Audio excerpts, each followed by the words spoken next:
giants. They fell from heaven. They had special knowledge. They were wise and yet terrifying. They spread across the globe in ancient times and can be found in every culture. They are different to humans. They lived thousands of years and had knowledge of the stars. They built grand stone monuments on every continent, and they are even spoken of in the Bible. Who are these giants? Where did they come from? When did they leave? Are they folk memories of great leaders? Could they be real legends of actual giants?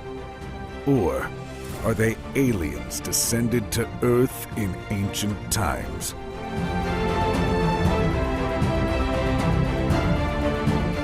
The term for God in the Bible is Elohim, which is actually plural and means bright and shining. It also strangely translates as these beings. Therefore, the term God in reality speaks of a highly skilled and intelligently advanced group of individuals we now term Shining Ones. Because of their scientific knowledge, their spiritual wisdom, and their supposed extrasensory abilities, they were once thought of as gods by lesser developed people who lived peacefully with them in the surrounding countries and domains. From this advanced culture also came the fallen ones, or fallen angels. We know them now as the Watchers, and they are recorded as having mated and reproduced outside of their own kind. Their hybrid offspring we know as the Nephilim, or egregor, and these offspring are described as giants.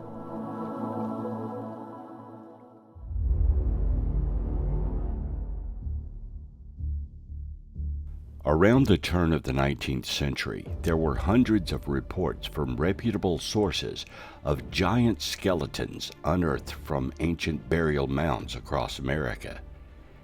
Human giants are not entirely a product of legend in our history.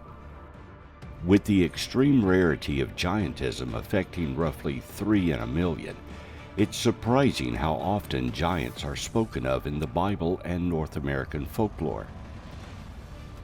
David and Goliath, Jack and the Beanstalk, and Paul Bunyan are familiar examples of tales involving giants. But while these are thought to be myths or legends, is there any possibility that a race of giants once existed, or were their humanoid ancestors significantly larger than us? The tale is told that the Great Flood catastrophe that nearly wiped out the human race was due to the wrath of God, or rather, the anger of the Elohim, or Shining Ones, who had somehow initiated this event we know as the Deluge. Its purpose was to destroy this hybrid race of giants and those rebels and insurgents who perpetrated it. Although fleeting references to the Shining Ones can be found in the Old Testament, much about them can be read in the Book of Enoch, an ancient apocryphal text that was largely omitted from the Bible. A third hybrid race of giants, known as the Nephilim or Anakim, spawned from 2 different genetic strains, implies that the Shining Ones were alien. This then is a little taster of how deep the tales of giants across the globe can go. From fallen angels to great floods, their history is rich, complex, and fascinating. Giants have been a part of human mythology and folklore for centuries. They appear in stories and legends from around the world, and their sheer size and strength have captured the imaginations of people of all ages.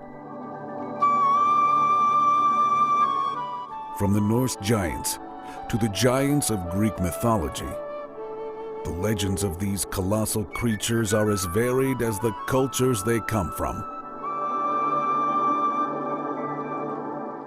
The mythology and folklore surrounding giants vary greatly depending on the culture. In some cultures, they are depicted as benevolent beings, while in others, they are seen as malevolent and dangerous. In many cases, they are associated with strength and power, and their immense size is often used to represent the enormity of their abilities.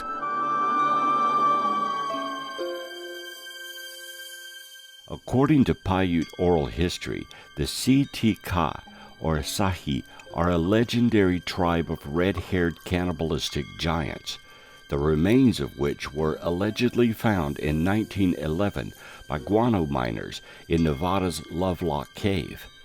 Furthermore, the Paiute creation story tells of beautiful giants who once lived between the Sierra Nevadas and the Rocky Mountains. After giving birth to a disfigured child, the giants treated the child so poorly that the Great Spirit responded by making the land hot and desolate and allowing enemies to conquer the giants. Only 2 giants survived, Paiute and his wife, both of whose skin became brown from eternally living in the hot desert. Aztec mythology features Quintamensin, a race of giant men created in one of the previous solar eras. They are credited with the construction of Teotihuacan. In Norse mythology, giants were known as Jotuns. These beings were often depicted as being enemies of the gods and were seen as chaotic and unpredictable.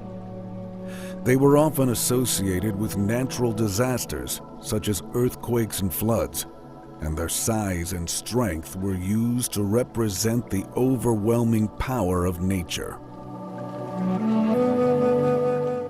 In Celtic mythology, giants were known as Fomorians. These creatures were said to be the original inhabitants of Ireland, and they were often depicted as monstrous beings with multiple heads and arms. They were associated with the sea and were said to be responsible for storms and shipwrecks. A race of giants of the same name also lived in Scotland. In Greek mythology, giants were known as gigantes. These beings were said to be the offspring of the gods and the earth, and they were often depicted as towering figures with incredible strength. In some stories, they were said to have been defeated by the gods in a great battle known as the Gigantomachy. Giants also feature prominently in the folklore of many other cultures around the world. In Native American mythology, the Iroquois tell the story of the giant Stonecoat, who was said to have created the mountains and rivers. In Hindu mythology, the giant Rakshasa was a powerful demon who terrorized the gods and humans. Giants appear in folklore of cultures worldwide as they represent a relatively simple concept, representing the human body enlarged to the point of being monstrous. Giants evoked terror and remind humans of their body's frailty and morality. They are often portrayed as monsters and antagonists, but there are exceptions. Some giants intermingle with humans in a friendly way and can even be part of human families, with their offspring being portrayed as regular humans. In folklore from all over Europe, giants were believed to have built the remains of previous civilizations. A Danish historian thought giants had a hand in the creation of megalithic monuments. Similarly, the Old English poem Seafarer speaks of the high stone walls that were the work of giants.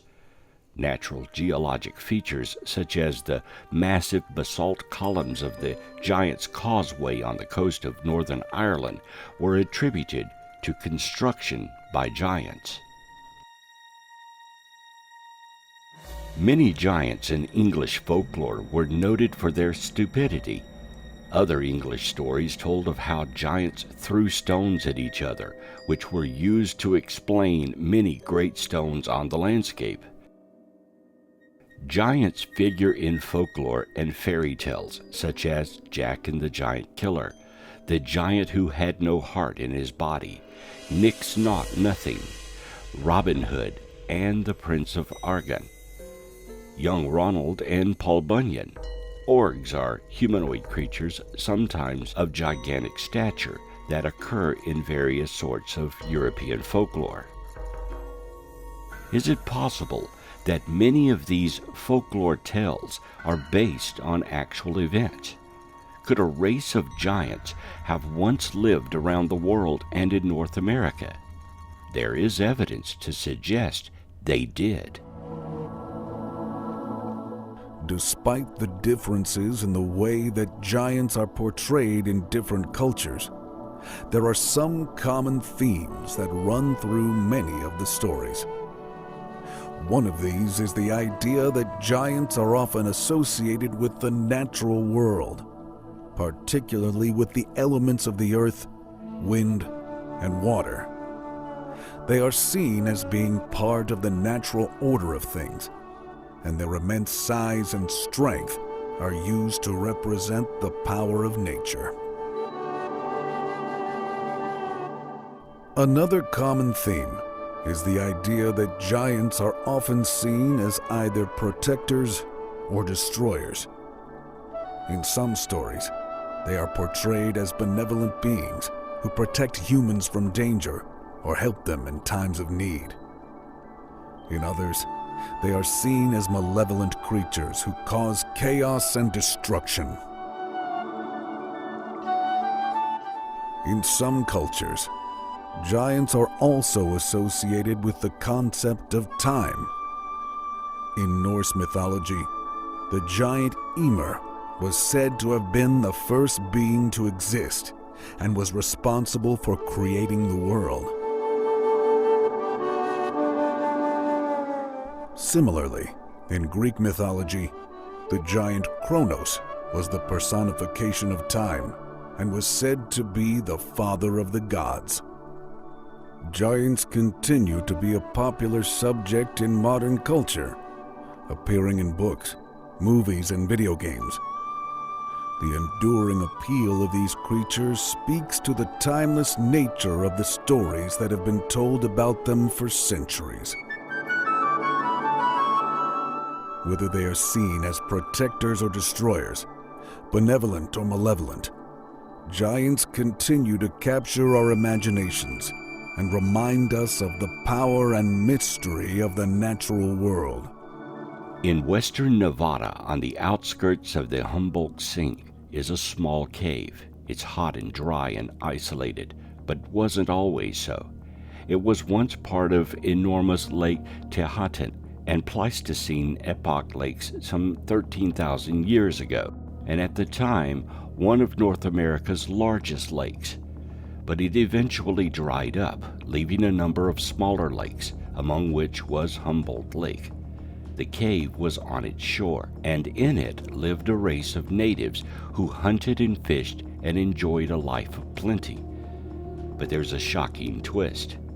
Researching these people, you'll find that the archaeological and historical evidence tells us they were not common Native Americans.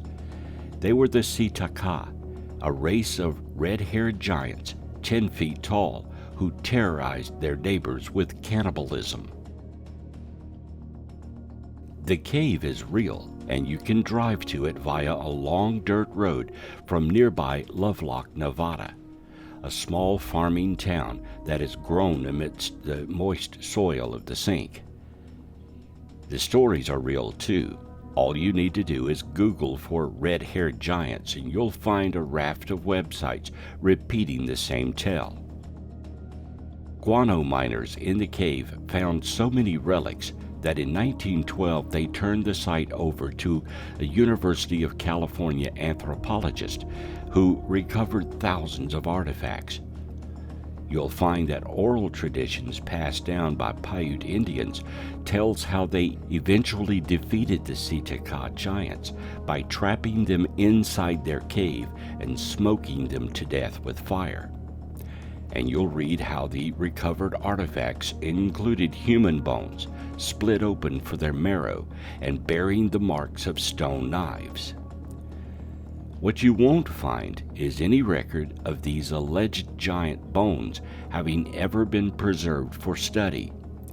Some say that they're being covered up or deliberately hidden away in locked cabinets and secure sections of museum collections. But most sources that discuss the stories speculate that the bones were simply lost over time.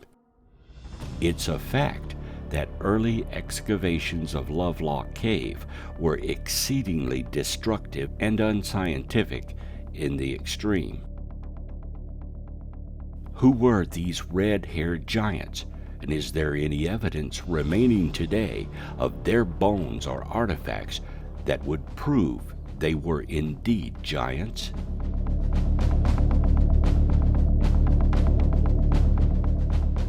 The Nephilim are mysterious beings or people in the Hebrew Bible who are large and strong.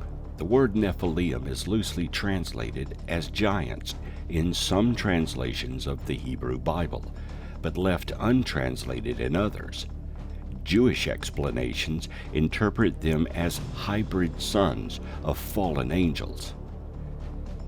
In Genesis, it says the Nephilim were in the earth in those days, and also after that, when the sons of God came in unto the daughters of men, and they bore children to them. The same were the mighty men that were of old, the men of renown. Now, this appears to suggest that there was a race of giants in the past, before our recorded history, and they were considered to be mighty, and they contributed to the human race. Also, that they did exist into our recorded history and were referred to by many translations. In the book of Numbers, it says, "And there we saw the Nephilim, the sons of Anak, who come of the Nephilim. And we were in our own sight as grasshoppers, and so were we in their sight." Again, we see a reference that they were very large, and their human hybrid offspring were large too. So if these giants did exist, and they appear not only in the Bible but in other ancient texts as well, could there be some artifacts, bones or remains of their existence? Perhaps there is, and it has either been hidden away or remains today in plain sight, but has been misinterpreted. The origins of mythology and folklore are shrouded in mystery, as they are often passed down through oral tradition, and may have been influenced by multiple cultures over time. However, scholars have identified several factors that may have contributed to the development of these traditions. One of the main factors is the need to explain natural phenomena. Before the development of modern science, people had to rely on stories and myths to explain natural phenomena, such as the changing seasons, the movement of the stars, and the behavior of animals. These stories often involved gods or supernatural beings who controlled the forces of nature and were used to provide a sense of order and meaning in a world that could be unpredictable and dangerous. Another factor that contributed to the development of mythology and folklore is the need for moral guidance. Many myths and folk tales teach moral lessons, such as the consequences of greed, the importance of honesty, and the value of hard work. These stories were often used to teach children how to behave in society and to reinforce cultural values. Mythology and folklore also served as a means of cultural identity and preservation. Many cultures developed their own unique myths and folk tales that reflected their history, beliefs, and customs. These stories were passed down from generation to generation and helped to create a sense of cultural continuity and identity. During the turn of the century, in the early 1900s, there were a multitude of discoveries throughout America. Newspaper articles carried stories of huge human remains being unearthed around the nation and excavated in mounds and tombs of ancient people. Today, it's difficult to find this information because much of this proof no longer exists. However, many of the newspaper articles have been preserved and tell a tale of giants who once walked the land in North America. In January 1841, an article appeared describing bones and a skull discovered on the eastern shore of Pascagoula Bay in Jackson County, Mississippi. Near its mouth are the ruins of an ancient fortification, built apparently many centuries ago. It appears to have been constructed chiefly of seashells. Within this ruin, several feet below the surface, have been found charred coals and fragments of a particular kind of earthenware, together with many human bodies. Among them were discovered parts of a human skeleton of gigantic proportions.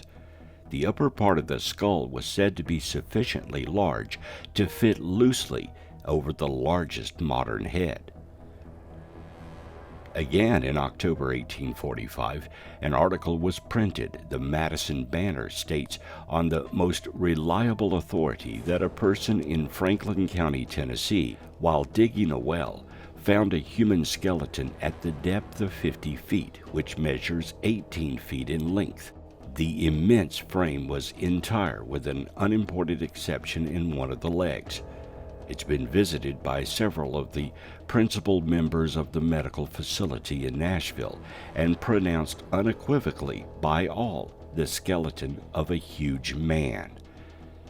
The bone of the thigh measures 5 feet, and it was computed that the height of the living man, making the proper allowance for muscles, must have been at least 20 feet tall.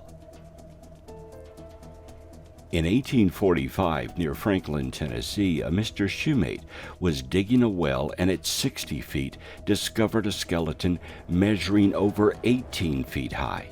It was said a coffee mug could fit in the eye socket of the skull. The bones of the thigh and leg measure 6 feet 6 inches.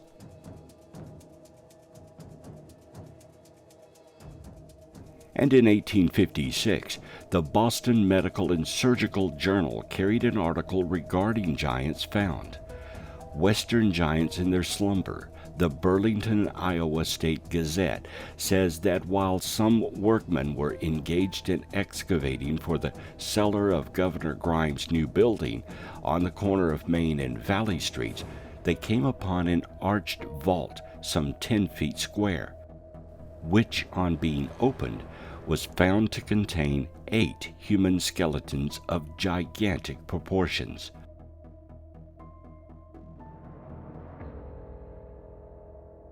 The walls of the vault were about 14 inches thick, well laid up with cement or indestructible mortar. The vault is about 6 feet deep from base to the arch. The skeletons are in a good state of preservation, and we venture to say are the largest human remains ever found, being a little over 8 feet long. Numerous articles about giant human skeletons found continued until 1922. What happened to all these bones? Where did they end up? Where can you go to see them? The answer may be more disturbing than the discoveries themselves. Religion also played a significant role in the development of mythology and folklore.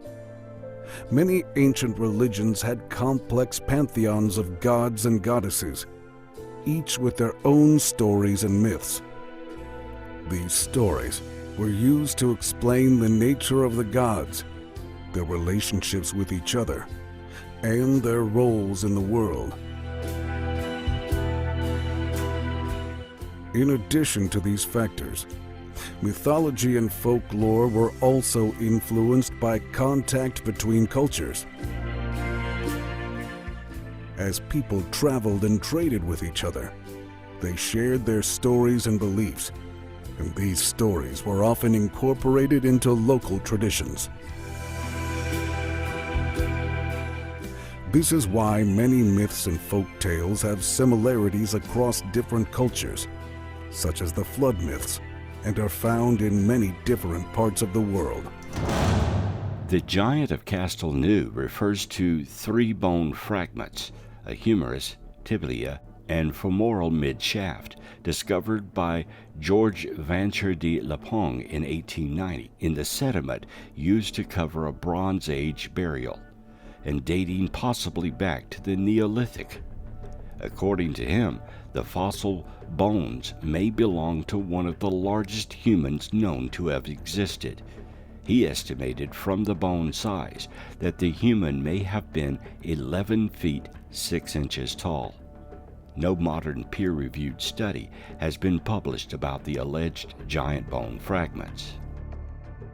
The origin of mythology and folklore is a complex and multifaceted topic. While there is no one definitive answer, scholars have identified several factors that may have contributed to their development, including the need to explain natural phenomena, provide moral guidance, preserve cultural identity, and reflect religious beliefs. These stories and traditions continue to captivate and inspire people around the world and are an important part of our shared cultural heritage. Throughout history, all around the globe, we find stories of giants. Biblical references and ancient texts speak of them. It was common knowledge in times past. The book of Numbers includes the discouraging report by the spies who Moses sent into Canaan. We can't attack these people. They are stronger than we are. All the people we saw there are of giant size. We saw the Nephilim there.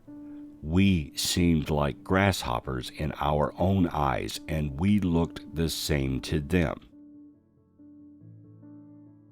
However, the book of Joshua described the actual conquest of Canaan in a later generation. It makes no reference to such people living there. The Bible also tells of Gog and Magog, who later entered European folklore, and of the famous battle between David and the Philistine Goliath. While Goliath is often portrayed as a giant in the retellings of the biblical narrative, he appears to be significantly smaller than other giants, biblical or otherwise. The Masoretic text version of the Book of Samuel gives his height as 6 cubits and 1 span, which is possibly 10 foot 3 inches to 12 foot 2 inches, while the 1st century Jewish historian Flavius Josephus and the 1st century's BCE Dead Sea Scrolls give Goliath's height as 4 cubits and 1 span, which is 7 foot to 8 foot tall. Josephus also described the Amorites as giants in his Antiquities of the Jews, indicating that some sort of fossils may have been on display at that time, for which reason they removed their camp to Hebron, and when they had taken it, they slew all the inhabitants. There were till then left the race of giants, who had bodies so large and countenances so entirely different from other men that they were surprising to the sight and terrible to the hearing. The bones of these men are still shown to this very day, unlike to any credible relations of other men. The Book of Enoch describes giants as the offspring of watchers and women. In folklore from all over Europe, giants were believed to have built the remains of previous civilizations. Scholars have identified several possible explanations for the emergence of the idea of giants in world folklore. One of the earliest theories is that the concept of giants may have emerged as a way of explaining the presence of large and imposing skeletal remains that were often found in ancient burial sites. These remains were often interpreted as belonging to giant creatures or beings, and stories about these giants may have emerged as a way of explaining their existence. Another theory is that the concept of giants may have emerged as a way of explaining the physical differences between different peoples. In many cultures, physical size and strength were valued, and stories about giants may have been used to explain why some people were larger and stronger than others. The concept of giants may also have emerged as a way of expressing the fears and anxieties of people about the natural world. In many cultures, natural disasters such as floods, earthquakes, and volcanic eruptions were attributed to the anger of the gods. Giants may have been seen as an extension of this concept, representing the forces of nature as larger-than-life figures that could cause destruction and chaos. Marco Polo wrote of encountering giants in Zanzibar, who were so strong they can carry as many as 4 ordinary men. Mid-20th century journalist Glenn D. Kittler said of the Watusi tribe east of the Congo, men towering 7 or 8 feet are a common sight. Throughout history, giants appear, not as fanciful stories or metaphor, but as real living beings. If these giants did exist, there should be some record of them. Bones have been found and apparently discarded, many thought to be the bones of dinosaurs and were misinterpreted. However, bones may not be the only evidence left behind. Is it possible that some of the gigantic monuments still standing today could have been the work of giants? In some cultures, giants were also associated with supernatural abilities or magical powers. They were often depicted as possessing immense strength, intelligence, and even the ability to control the elements. These stories may have emerged as a way of expressing the awe and wonder that people felt towards the natural world. It is also possible that the concept of giants emerged as a way of expressing social or political power dynamics. In many cultures, rulers and leaders were seen as larger-than-life figures, possessing power and authority that was beyond that of ordinary people. Stories about giants may have emerged as a way of expressing the power and authority of rulers in a symbolic and metaphorical way. Imagine our world long ago, when the Great Pyramid of Giza and Stonehenge were young. The freshly cut stones are smooth to the touch without the erosion and decay that will eventually besiege them. Their towering architecture rises into the sky as a beacon of human ingenuity and accomplishment. Megalithic structures are found all over the world, from South America heading east to Japan, and just about everywhere in between. Is it possible that giants, ancient giants, built some of these towering structures? Construction of the Great Pyramid and the megalithic foundation at Baalbek Temple Complex in Lebanon still stump scientists. If giants existed, they would naturally have an advantage over a typical man in constructing large megalithic structures. In 1901, in the World's History, a survey of man's record, Han Fernanden Holmut and James Bryce wrote, "For the erection of these in their present position without the technical resources at the disposal of modern builders, human strength appears inadequate. In popular opinion, only giants could have made such structures."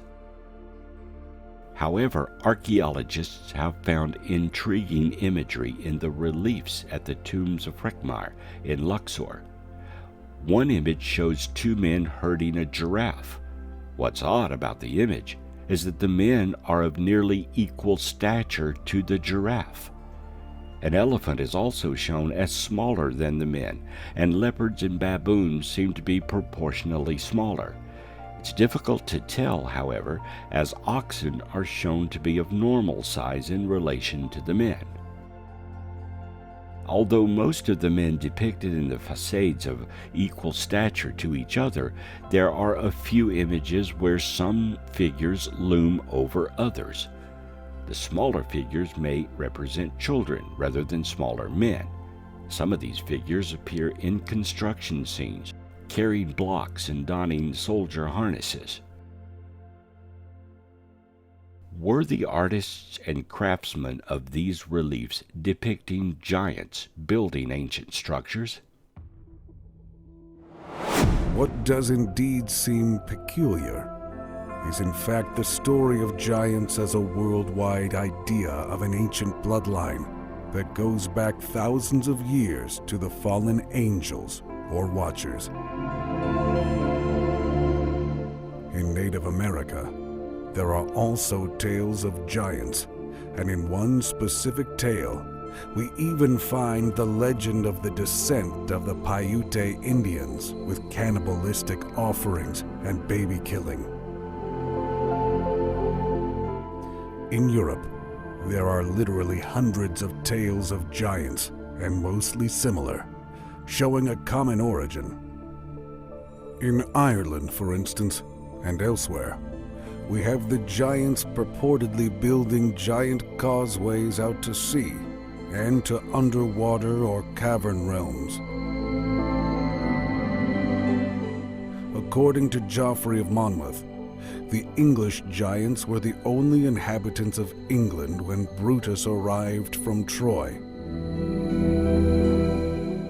Geoffrey also wrote how the last giant was eliminated by Corineus of Cornwall, who enjoyed wrestling with the giants, and when Brutus was attacked by a pack of them at Totnes, he defeated them all, except for a monster called Gog-Magog. This one remaining giant, Brutus offered to Corineus as a wrestling partner. Gog-Magog, of course, is biblical and encompasses that term Og, seen as the giant king of Bashan, and as the root for the ancient Ogma language and Ogmius or Ogdode, ancient giant deities of Celtic times. Gog-Magog has many parallels in other mythologies and literature. Rekhmire was mayor of Thebes. He may have overseen many construction projects during his tenure as both mayor and vizier. It's also possible that while he was under the pharaoh, he was privy to ancient knowledge, which could have included knowledge about giants if they existed and other secrets from remote history. These may have been depicted in his tomb. Across Europe, there are monuments such as standing stones, burial mounds, barrows and cairns, and even natural formations like rocks and crags in the shapes of chairs, desks, and tables that were considered to be the relics of a race of giants who were thought to have lived in certain localities. Of course, this relates back to the Watchers of Enoch, who went north to measure and build. Across Scotland, there were various groups of giants, one of them the Fomorians, who lived in the Highlands, and has a name similar to the Fomorians of Ireland. Indeed, it is believed by some that they are the same and escaped Ireland for Scotland, bringing their tales of giants with them. The Fomorians of Ireland were a race of giants who occupied the island in ancient times. The dates are unspecific, as we are talking about myth. They were not the first people there, however, and had to do battle with the inhabitants, the Partholons, to claim the land. Following the Fomorians came the Nebids, who were easily beaten and enslaved by the Fomorians. Next came the Firbolg, who were more successful and actually subdued the Fomorians, going on to eventually live peacefully with them. In Ireland, they were the mythical Tuatha Dé Danann, or People of Danu, which means People of the Shining Ones. The male god of the Tuatha Dé Danann was none other than Ogma the Giant, whom we mentioned earlier. His name derives from the same root as the biblical Gog Magog. The stone-building expertise of the biblical figures was now global, and the same rituals were being carried out. In 1988, Gregor Spory went to Egypt as an amateur researcher interested in the pyramids. According to an article he wrote, he made an interesting giant-related discovery. A local introduced him to a farmer whose ancestors were tomb robbers. Artifacts had been passed down in his family, some sold at intervals, to buy land and other assets. One strange artifact that this man had and was guarding jealously was a decaying giant finger. The finger measured just over a foot long, and Spory took pictures of it. But he could not find this man when he returned to Egypt in 2009 to search again for the relic, and during the 1988 visit, he insisted that he would not part with the finger. Votan is recorded in the legend of Votan as being a guardian or watcher of the race of Can. The Egyptians fabled their origins at Tepi. This was a time when these Neteru, or watchers, ruled the land following the flood. So these Egyptian deities are post-flood watchers. There is no wonder now that Egypt seems to have sprung up with a ready-made pantheon of deities and civilization, even though it was to clearly evolve further over time. Another term Egyptians gave to the watchers was Urshu, and they were said to be intermediaries between the gods, just as they were in Sumeria.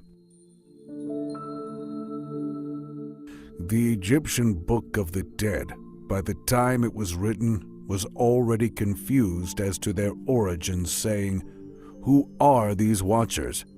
They are Anubis and Horus, in the form of Horus the Sightless."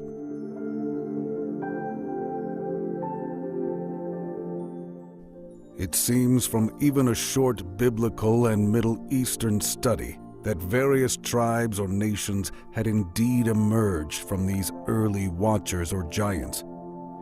And yet what is not told is the story of the spread of these watchers external to the Middle East. For that, we need to look at other sources. They spread their worship across the planet, from Sumeria and Mesopotamia to Europe and America, and left behind a myriad of symbolic religious languages that has baffled historians ever since. In fact, the certainty that the Book of Enoch gives us is the real surprise. Enoch is said to have been employed by the Watchers as their scribe or messenger, which is why he has been likened to Thoth, the Egyptian god of scribes, and also Hermes, the Greek messenger god. The Anakim were the race of giants in Joshua's day, and the antediluvian Nephilim in Genesis, Numbers, and Deuteronomy. The king of Bashan was called Og, and was of the remnant of the Rephaim. Amazingly, these ancient giants were known as Shining Ones. The mystery surrounding these giant heads not only leads bold investigators to consider the possibility that they depict giants with elongated faces and heavily pronounced jaws, but also introduces a variety of equally bold theories, including the possibility of sunken continents and advanced prehistoric civilizations.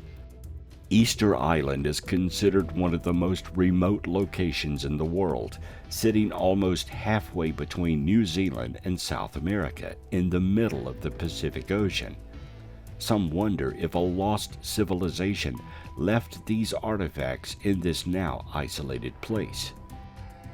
These heads, called Moai by the islanders, remain a mystery. No historical record of their construction, written or oral, exists today, even though there are nearly 900 of them. These heads are about 13 feet tall and weigh about 14 tons each. Could these heads and buried bodies be the depictions of giants? Many theories about the Moai exist, but no one knows the inspiration for these giant statues.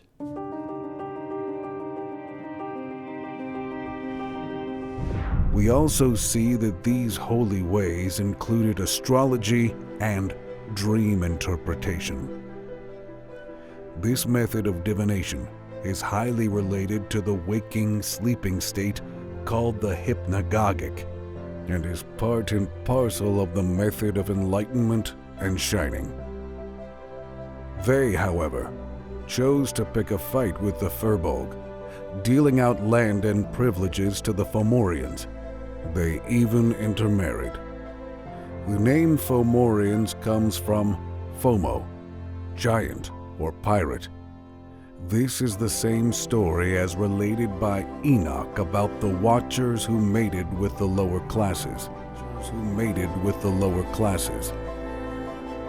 What reason could there be for this later wave of Shining Ones, under the title Tuatha De Danann, to be more lenient on the Fomorians than the Firbolg? It may be because they already knew each other as giant watchers and gods of ancient Sumerian myth.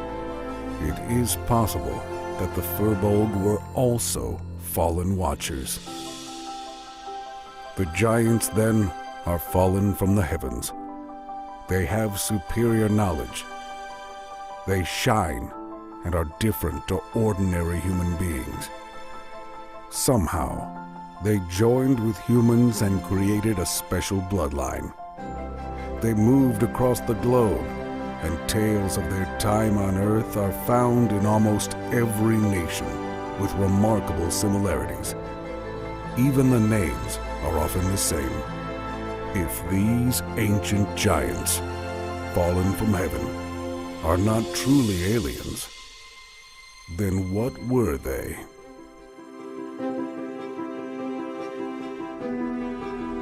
Jim Vieira has made it his mission to explore the mystery behind these mounds and others where there is documentation of unearthed skeletons, often of gigantic proportions. He's a stonemason by trade and found himself intrigued after finding a plethora of mysterious stone mounds throughout New England. He found that the construction, and particularly the stone work of these mounds, was impressive considering the level of technology at the time. He also noticed that the orientation of the mounds was such that the entrances faced a direction that was in alignment with the sun during equinoxes. The mounds were built with massive stones and were present long before colonists from Europe crossed over.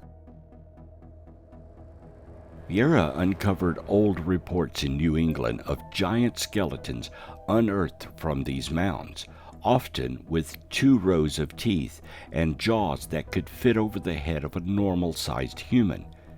The skeletons ranged in length from 7 to 10 feet tall. While this may sound ridiculous at first glance, it was not an isolated incident and is supported by reports from reputable news sources of the time.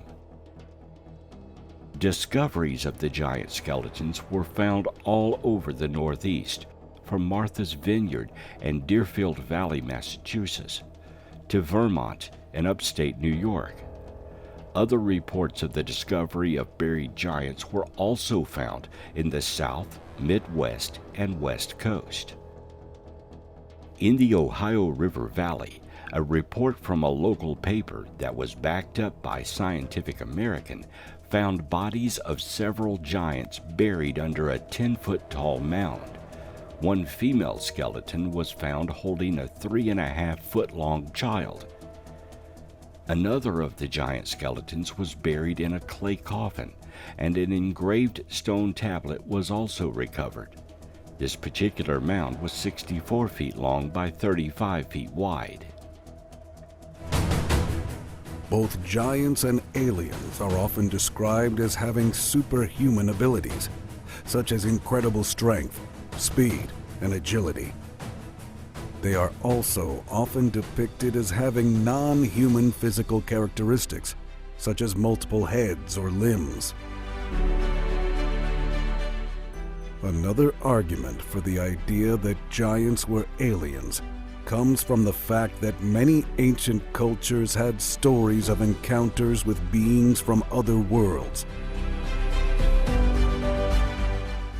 These stories often describe beings with advanced technology and abilities beyond human comprehension, which could be interpreted as extraterrestrial beings. In addition to these arguments, there are also several pieces of physical evidence that suggest that giants were aliens. For example, there have been reports of ancient artifacts and structures that seem to be impossible to create using human technology. These structures could be evidence of ancient encounters with advanced extraterrestrial beings. While some may dismiss the idea that giants were aliens as fanciful speculation, it is important to remember that many scientific theories and discoveries started out as seemingly outlandish ideas. The fact that there is evidence to support the idea that giants were aliens should at least warrant further investigation and exploration. Before there were humans on Palanine, the story goes that a battle was fought between the gods and the giants. Traces of the giants' demise continue to be seen to this day. Whenever torrents swell with rain and excessive water breaks their banks and floods the fields, they say that even now in gullies and ravines, the people discover bones of immeasurable enormity, like men's carcasses, but far bigger, according to the Greek historian Solinus in AD 200. The ancient Greeks told stories of giants, describing them as flesh and blood creatures who lived and died and whose bones could be found coming out of the ground where they were buried long ago. Indeed, even today, large and surprisingly human-like bones can be found in Greece. Modern scientists understand such bones to be the remains of mammoths, mastodons, and woolly rhinoceros that once lived in the region. But ancient Greeks were largely unfamiliar with these massive animals, and many believed that the enormous bones they found were the remains of human-like giants. Any non-human traits in the bones were thought to be due to the grotesque anatomical features of giants. And it came to pass, when men began to multiply on the face of the earth, and daughters were born unto them, that the sons of God saw the daughters of men that they were fair, and they took them wives of all which they chose. There were giants in the earth in those days, and also after that, when the sons of God came in unto the daughters of men, that they bare children to them, the same mighty men which were of old, men of renown.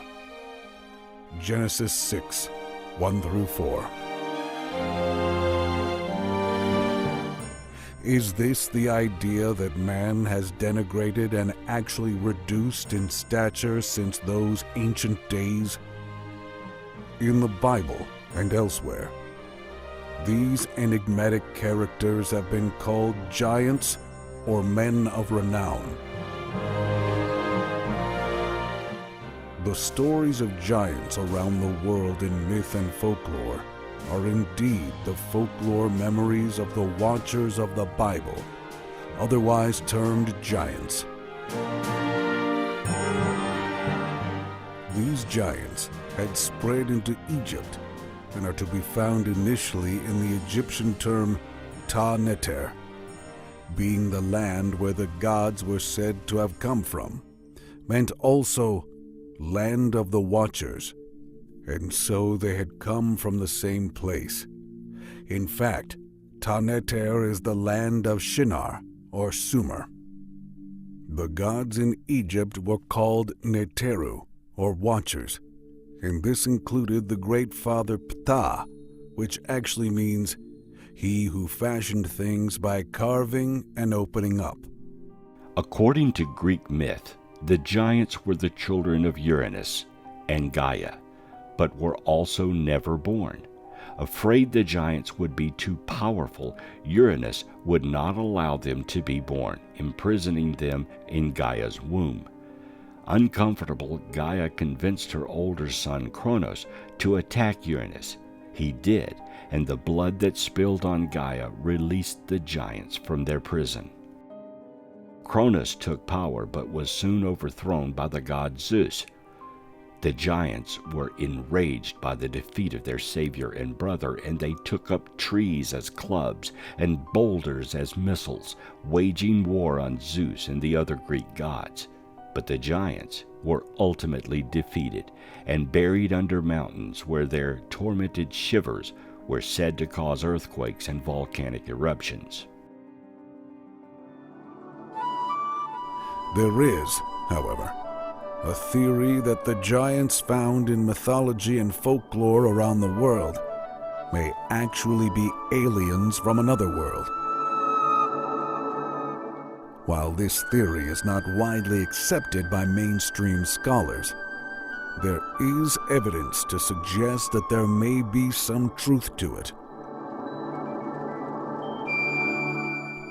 One of the primary pieces of evidence to support this theory is the sheer size and strength of the giants. In many stories, they are depicted as being far larger and stronger than any human could be. This could be explained by the fact that they are not human at all, but rather beings from another planet or dimension.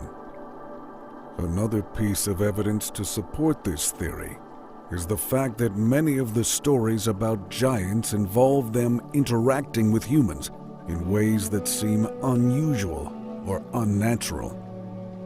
For example, in some stories, they are said to have taught humans how to build structures or grow crops, which could be seen as a form of advanced technology. There are also stories of giants who possess knowledge or abilities that are beyond what humans are capable of. For example, in Norse mythology, the giant Mimir was said to possess great wisdom and knowledge, which he shared with Odin, the king of the gods.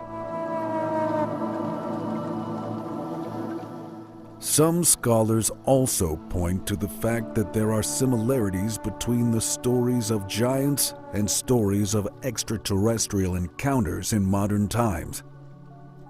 In both cases, there are accounts of beings who are far larger and more powerful than humans, who possess advanced knowledge and technology, and who are able to communicate with humans in ways that are not entirely understood. It is worth noting, however, that not all scholars agree with this theory. Some argue that the stories of giants can be explained by natural phenomena or by the exaggeration of real historical figures. Others point out that there is no concrete evidence to suggest that aliens from another planet have ever visited Earth. Despite the lack of concrete evidence, the idea that giants from mythology may be aliens from another world is an intriguing one.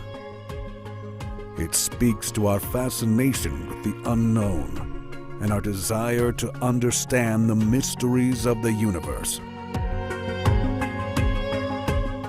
Whether or not this theory is true, the stories of giants and their incredible abilities continue to capture our imaginations and inspire us to explore the possibilities of what lies beyond our own world. The people of Tingis, modern-day Tangier, Morocco, once boasted that their city's founder was a giant named Antaeus, who was buried in a mound south of town.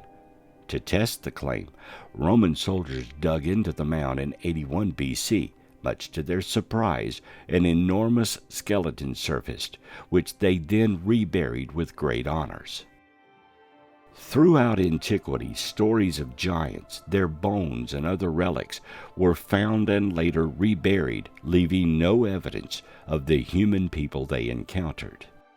Since giants were often thought of as evil or enemies, their remains were discarded with no thought to how important the remains could be, or destroyed to prevent the spirits of the giants from returning.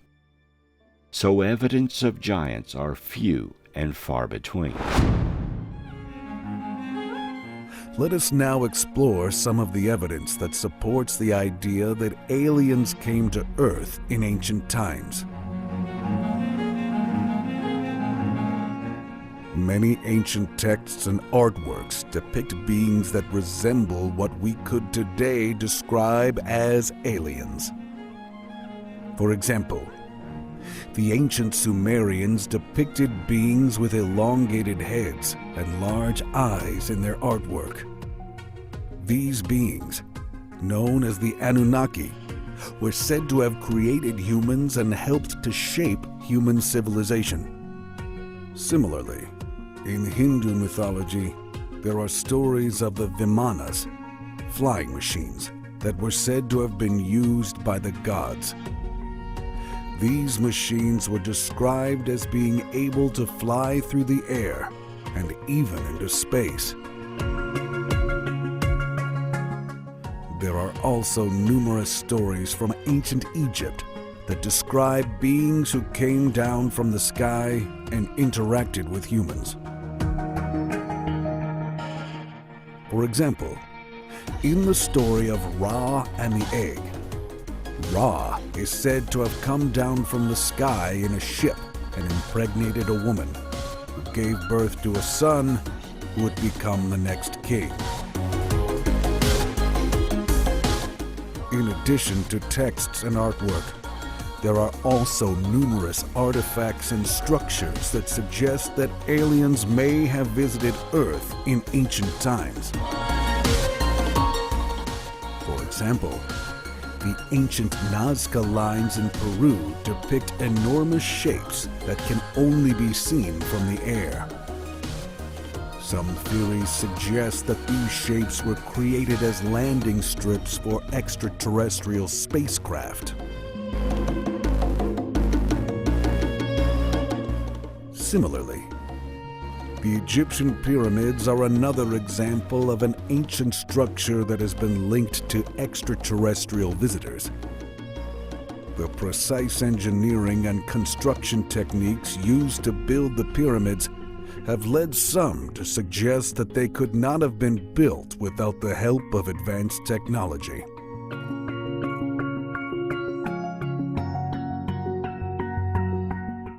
Finally, there have been numerous archaeological discoveries that suggest that aliens may have visited Earth in ancient times.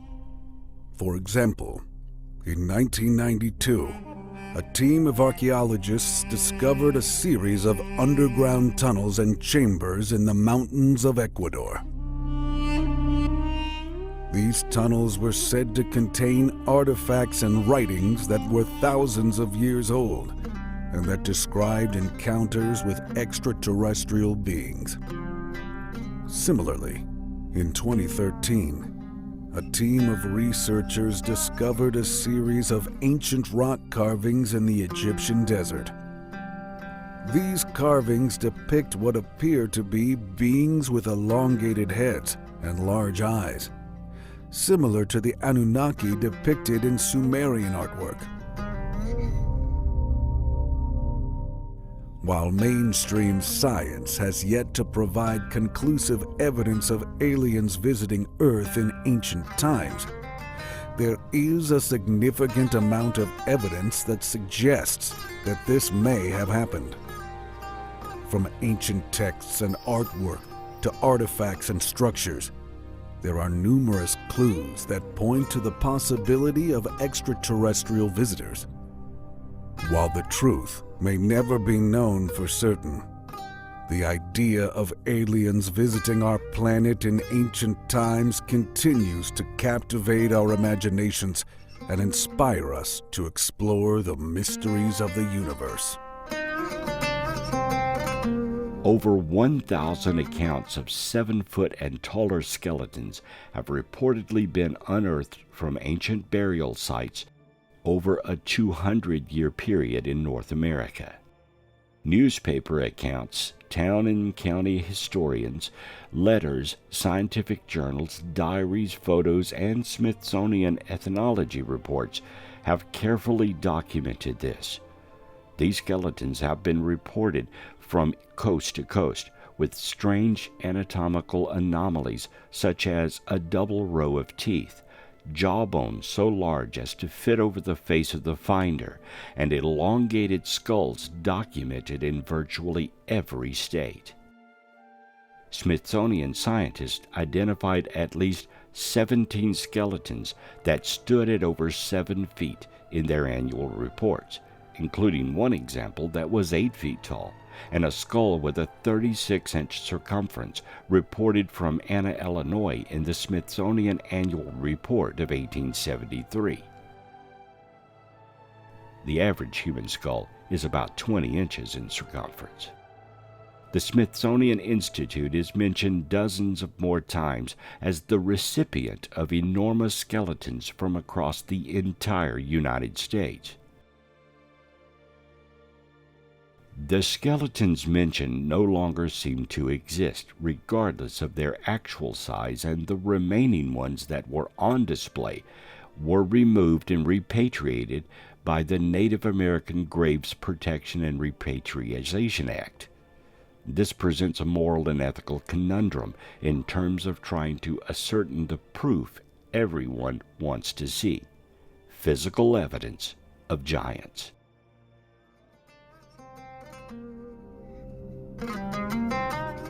Many of our ancient gods were in fact also giants from myth. The biblical God is also etymologically linked to giants. So we have to ask the question, was this ancient giant god really an alien as well? It is not possible to definitively prove that God is an alien, as the concept of God is subjective and varies between different religions and belief systems. However, there are some theories and arguments that suggest the possibility that God may be an extraterrestrial being. One argument for the idea that God is an alien comes from the ancient astronaut theory.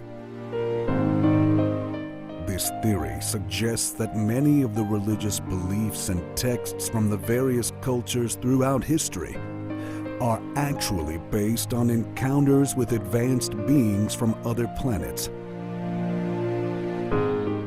The theory suggests that these beings, who were more technologically advanced than humans, were perceived as gods due to their abilities and technology. There are also some ancient texts and artworks that suggests that God may be an alien.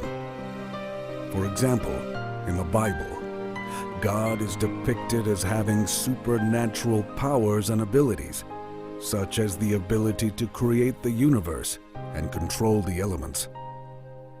These abilities could be explained by the idea that God is an advanced being with technology beyond human comprehension. Similarly, some ancient artworks depict God as having physical characteristics that are not possible for humans, such as multiple heads or limbs. These depictions could be seen as evidence that God is not human, but rather an extraterrestrial being. Another argument for the idea that God is an alien comes from the fact that the universe is so vast and complex. Many scientists believe that there must be other intelligent life in the universe, given the billions of galaxies and stars that exist. If there are other intelligent beings in the universe, it is possible that they could be more advanced than humans and could be seen as gods. But could there really be aliens? Throughout human history, there have been numerous reports of sightings of unidentified flying objects and encounters with extraterrestrial beings. While many people dismiss these claims as hoaxes or misinterpretations of natural phenomena, there is evidence that suggests that aliens are indeed visiting our planet. We will now explore the evidence that supports the idea that aliens are visiting our planet. One of the most compelling pieces of evidence for the existence of aliens visiting our planet is the numerous eyewitness accounts of sightings and encounters. These reports come from people from all walks of life, including pilots, military personnel, and ordinary citizens. Many of these eyewitnesses describe seeing objects that move in ways that are not possible for human-made aircraft, such as sudden changes in direction or incredible speeds. Some eyewitnesses have also reported seeing beings that are not human, with descriptions that match those of classic depictions of aliens. In the 1890s, Professor Frederick Ward Putnam excavated some of the mounds next to Serpent Mound and found only 6-foot-tall skeletons. But a postcard showing one 7-foot in height was recently rediscovered by researcher Jeffrey Wilson. It may have been one of those excavated by Putnam, as he was the only person to dig at the site. Ross first published this in his book, A Tradition of Giants, and it clearly states it was from Serpent Mound on the postcard, but there is still debate as to where this photo of a 7-foot skeleton was actually taken. Notice that the legs are cut off at the knees, so is 7 foot what we actually see? Or is it an estimation if he had his lower legs and feet attached? Could it have been more like 8 feet tall if the shins and feet were intact? In addition to eyewitness accounts, there is also physical evidence that suggests aliens are visiting our planet. Some of the most compelling evidence comes from the analysis of alleged alien artifacts and implants. These objects have been found in people's bodies and have been studied by experts in various fields, including science, medicine, and anthropology. While some skeptics dismiss these objects as hoaxes or natural phenomena, there are many cases where the objects have been analyzed and found to have properties that are not consistent with known human-made materials. Another type of physical evidence comes from the analysis of crop circles.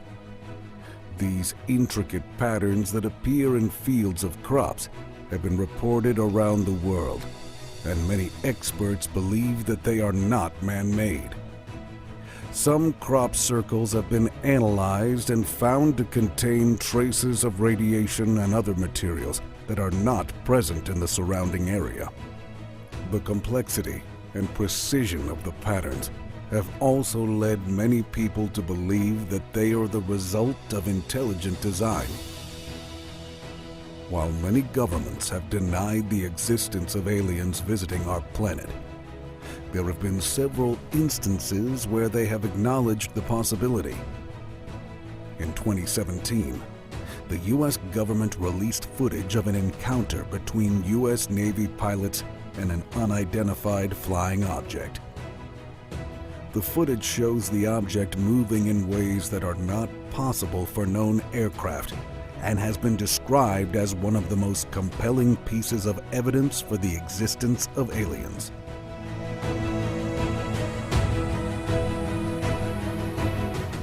In addition to this, there have been several high-ranking government officials and military personnel who have come forward to share their own encounters with UFOs and extraterrestrial beings. Accounts are dismissed as mere anecdotes. Others are supported by corroborating evidence and multiple witnesses. While there is no definitive proof that aliens are visiting our planet, there is a growing body of evidence that suggests that this may indeed be the case. Eyewitness accounts, physical evidence, and government disclosure all point towards the possibility that we are not alone in the universe.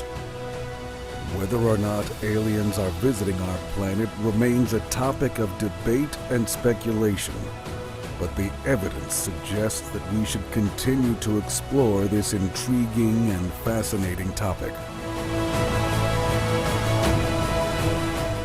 In conclusion, the evidence presented here suggests that the ancient tales of giants that have been passed down through mythology and folklore may in fact be stories of encounters with extraterrestrial beings.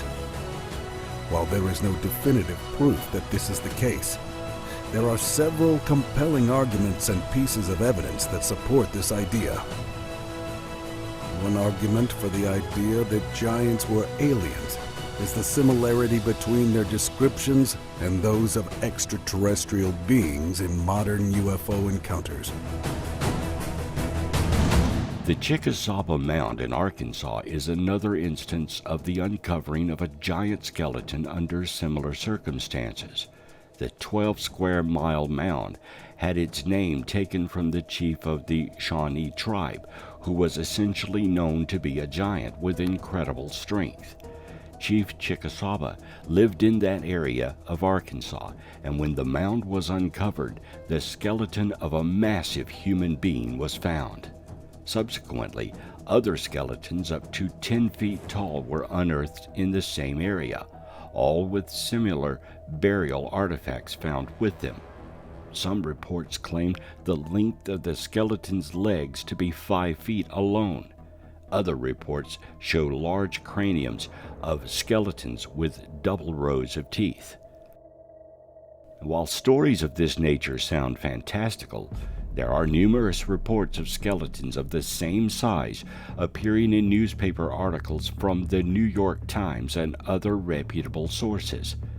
The majority of these reports occur during the mid to late 19th century, which Vieira sees as being the turning point in a censored narrative that has now dominated our history textbooks.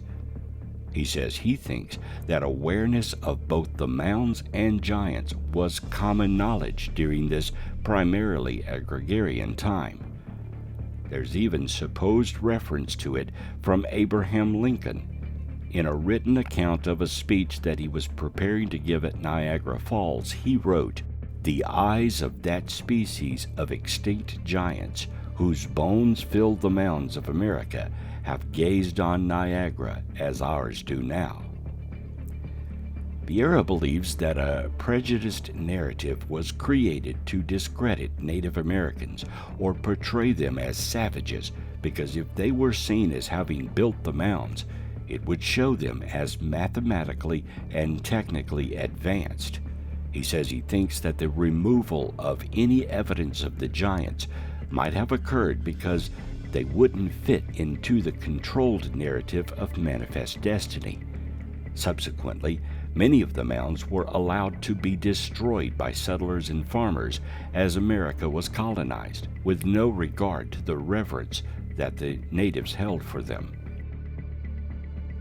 And whether the tall skeletons belonged to a race of giant natives themselves or another race that predated them is unknown, but it is thought that the American Indians venerated them. Following the times of Noah, the Bible tells us that the children of Israel were sent as spies into Canaan to prepare for the invasion. These spies discovered giants in the land. Their word used for giants is the same as the word used for Nephilim in Genesis 6:4, and so we are being told that indeed the giants, who in fact caused the flood, also survived it. Nephilim simply means fallen ones, like the fallen watchers of the Book of Enoch. They fell to earth and were giants in our eyes. In Deuteronomy, we also have, "The Anakims dwelt therein in times past, a people great and many and tall as the Anakims, which were also accounted giants as the Anakim." The word used here for giant is rapha, which simply means giant. So, there were yet more giants existing after the flood spoken of by Moses, and in a different area to that of the Canaanites. We also find that Moab was also accounted a land of giants. Giants dwelt therein in old time, and Ammonites called them Zamzummims, a people great and many and tall as the Anakims, but the Lord destroyed them. One of the giants is even named and crops up in this story several times. His name is Og, which is where we get the name ogre from, and he was the king of Bashan. For only Og, king of Bashan, remained of the remnant of giants. Behold, his bedstead was a bedstead of iron. Is it not in Rabbath of the children of Ammon? 9 cubits was the length thereof, and 4 cubits the breadth of it, after the cubit of a man. Bashan was indeed known as the land of giants. Joshua also mentions the giants, or Rephaim. These were thought to have lived in the region near Sodom and Gomorrah in the time of Abraham. It seems that it was this way before Christian times that giants began to take on their evil and demonic aspect. The watchers were going out far and wide in order to measure, and Enoch specifically stated to the north. This would have a significant bearing upon European stories of giants who were said to have built the ancient monuments such as Stonehenge. Indeed, Bashan, the home of King Og, was said to be of huge stature, a giant city. The ancient giant known as Og was supposed to have lived for 3,000 years and walked beside the ark during the flood, thus dating him to pre-antediluvian times. Phonetically similar to Og is the Sumerian Ogma, or Ugmash, and who has been linked with the Ser Nabas, the giant land picture in England.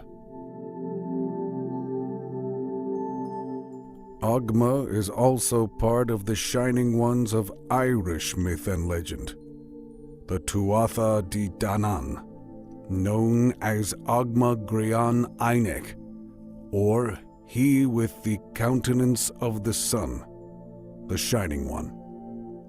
In Greece, he was also Apollo, the sun god. According to Greek mythology, the giants were the sons of the earth, which would link with the Hebrew sons of God. The Greek giants, the sons of Uranus and Gaia, the mother goddess, fell to earth from the blood of Uranus in much the same manner as the angels of the Hebrews, who also were against the gods. In Irish mythology, the giants were actual gods who had fallen from heaven, like stars falling to earth. And in Nordic legend, they fought against the gods.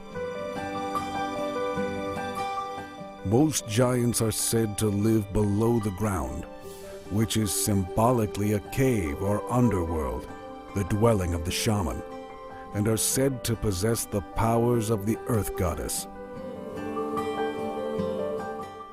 The modern image of the slow and stupid giant is at odds with ancient symbolism.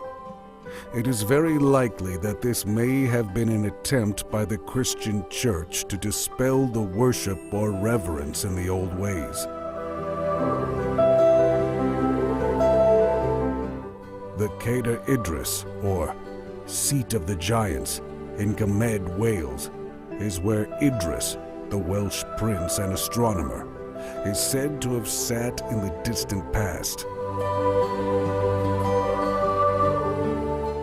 This shows the belief that these ancient people of stature were once our leaders and had a deeper understanding of the stars than we do, and came from the gods, the kind of knowledge aliens would obviously have.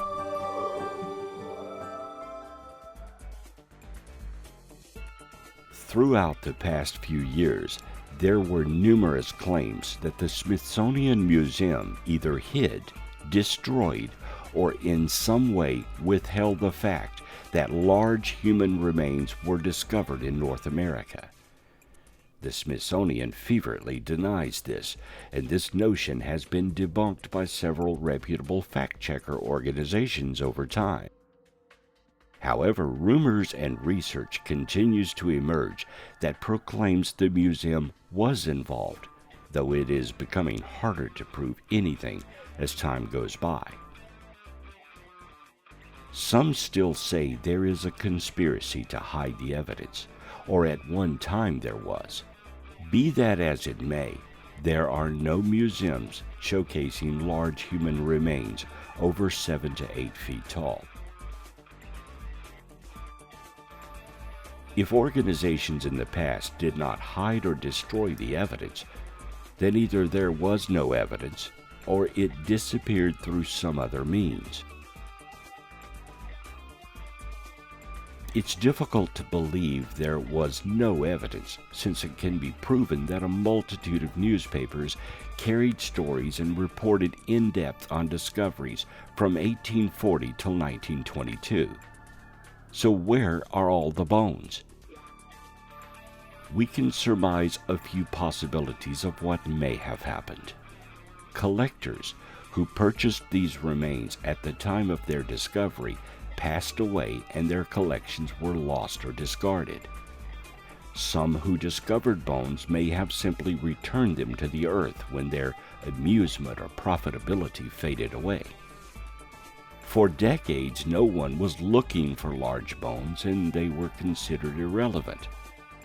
One would assume a large skull would have been kept, though, and a few of these are in museums and scientific study facilities around the globe, though none of them are large enough to pass a mug through the eye socket. Some may have been discarded if they were thought to be mastodon or animal bones, and many were likely misidentified. For whatever reason, there is little evidence of giant skeletons and bones remaining today, and current laws forbid the digging in or around native burial grounds and locations or tombs that may contain such evidence, so no new discoveries are being made. What we do have is a few early photographs of these remains and the stories and eyewitness testimonies from the discoverers, those who did see them when they were on display. It may be frustrating that there are no museums showcasing giant skeletons in America, but that is not the end of the road for the concept of giants that roam the earth. We still have legends, written records, a few photographs, and a multitude of eyewitness accounts that remains have been found and that giants were fairly common in times past.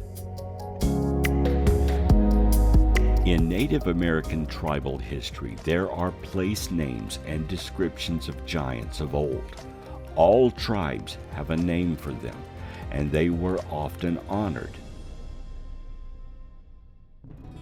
This is a list of the tribal names. It's important to note that many of these tribes did not know of each other, and their stories are unique to their own tribe. Some stories are similar in nature, but describe the giants in different ways and how big that they were. Of course, some embellishment to oral traditions and stories is to be expected. Giants in Native American folklore are usually described as being 40 to 60 feet tall, large enough to throw humans into a sack or burden basket the way a human hunter would do with rabbits. In a few cases, Native American giants are described as being even more immense, being the size of the tallest pine trees, which works out to about 150 to 200 feet, and catching whales the way humans catch fish. This, of course, will cause many to dismiss the tales as fantasy, but the fact that they all have giant stories and even name places after them suggests there is some truth to each story, and even if it is embellished and told to teach a moral lesson to children. The Bible itself also teaches using metaphor and stories to impart a lesson of morality and ethics. All oral traditions do this, but the story itself is designed to be told as an actual historic event. However, most people don't believe in giants, but rather scoff at the idea, saying it's all just folklore that got mixed up and sensationalized by newspaper journalists. There's ample evidence within Native American mythology, genetic data, ethnological studies, scientific reports, early excavation records, first-hand accounts, and discoveries featured in newspapers and town history books to suggest otherwise. Now is the time for academia to take a look at this data and to investigate what really happened at the Smithsonian, as an important chapter in human history is on the verge of being lost forever. Mainstream science has rejected the idea that giants did exist, even though there is a plethora of data to suggest, if not prove, they were a part of our ancient history.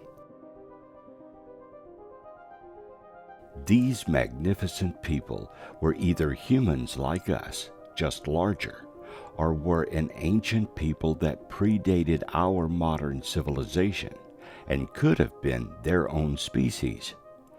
Until such physical proof can be found and tested, we may never know just who these giants were or where they fit into the technological advancements of man.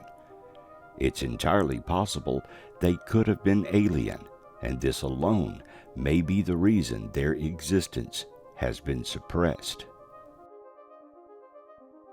Perhaps one day someone digging in a specific spot may find the remains of a giant, and the discovery will not or cannot be dismissed.